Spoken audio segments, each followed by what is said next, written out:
Hello माँ। हाँ बेटा। माँ प्लीज विदाई करा लो यहाँ से मेरी। कोई बात है क्या? मैं यहाँ रह रही कि थक गई हूँ। क्या बताऊँ आपको, ना इनके घर में एसी है ना कूलर है, सारा दिन गर्मी में रहना पड़ता है। यहाँ तक कि रोज रोज गर्मी में खाना भी बनाना पड़ता है। अब मैं ये सब और नहीं झेल सकती माँ। तो बात करवा अपनी सास से। ठीक है, मैं अभी बात करवाती हूँ।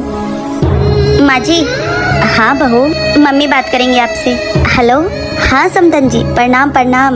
मेरी बेटी की विदाई कर दीजिए, उसे वहाँ पे सुकून नहीं है। आप लोग गर्मी में उससे खाना बनवाते हैं। ऐसी सास होने से अच्छा है कि मेरी बेटी बिना सास के ही। समदन जी, ई का तरीका है बात करने का और विदाई मांगने का। एक तो आप पूरे 1 साल बाद फोन करके विदाई मांग रही हैं और वो भी इस तरह से। आप बताइए विदाई करेंगी या नहीं? हाँ करूँगी। आप कल अपने बेटे को भेज दीजिएगा और ले जाइएगा यहाँ से। बहू जाओ, जाके पैकिंग कर लो। लेकिन मेरी एक बात हमेशा याद रखना, अपने माँ के संस्कारों से बाहर निकलने की कोशिश करना। ऐसे घर नहीं चलता है बेटा, ऐसे घर टूट। अरे दीदी का फोन। हाँ दीदी।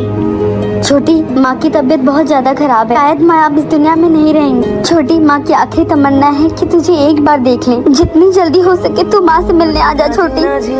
हाँ दीदी, मैं अभी निकल रही हूँ। क्या हुआ, कहाँ जा रही हो? मेरी माँ की तबीयत बहुत ज्यादा खराब है, मैं उनको देखने जा रही हूँ। तुम्हारा ना रोज का ड्रामा हो गया है। कभी चाचा बीमार है, कभी भाई बीमार है, कभी मौसी बीमार है। शादी ही क्यों किया जब तुझे हर रोज जाना ही था? आप समझ भी रहे हैं आप क्या बोल रहे हैं? मेरी माँ की तबीयत खराब है, मुझे उनसे मिलने जाना ही होगा। जैसे तू ड्रामा कर रही हो वैसे तेरी माँ भी ड्रामा कर रही होगी तुझे बुलाने के लिए। कहीं जाने की जरूरत नहीं है। आपको जो समझना समझिए, मैं तो जा रही हूँ। अगर एक कदम भी इस घर से बाहर कदम निकाला ना तो आज के बाद इस घर में आना मत। मेरी माँ के लिए तो ऐसे हजारों रिश्ते कुर्बान। माँ के लिए तो हम पूरी दुनिया से भी लड़ सकते हैं। भाभी, तो मुझे 500 रुपए चाहिए थे। तो अपने भैया से ले लेना। बोला था पर उन्होंने मना कर दिया। ना कुछ मांगा, ये ले। थैंक यू भाभी। जो दिया। वेदांत, वेदांत। अरे भैया, आप ऐसे कैसे अंदर चले आ रहे हो? वेदांत कहाँ है? क्यों, क्या हुआ? उसने क्रिकेट खेलते समय मेरी गाड़ी का शीशा तोड़ दिया। छोड़ूंगा नहीं आज मैं। कितने रुपए का खर्चा है? पूरा 25,000। 25,000 का? इतने पैसे तो मेरे पास है नहीं। एक काम करो भैया, आप ये मेरी सोने की चैन रख लो। 25-30 हजार की तो होगी, लेकिन उसको कुछ मत बोलना।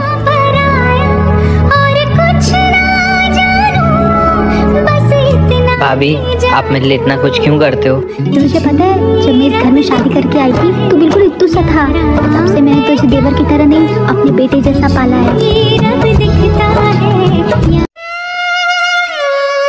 हाँ पापा।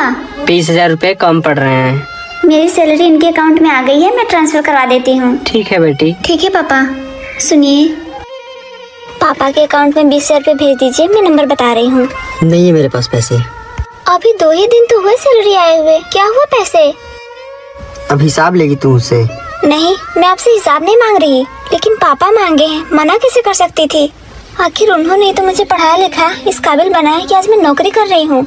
और भाई को 20,000 रुपए नौकरी लगने में कम पड़े हैं तो क्या मैं न दूं? नहीं, खाती यहाँ हो तो पैसा मायके को दोगी?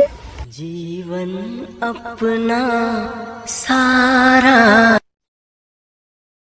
मम्मी, जब आपकी शादी हुई आप कितने साल के थे?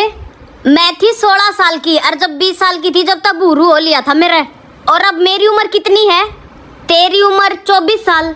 फिर मुझे दीवार में चुनवाओगे क्या?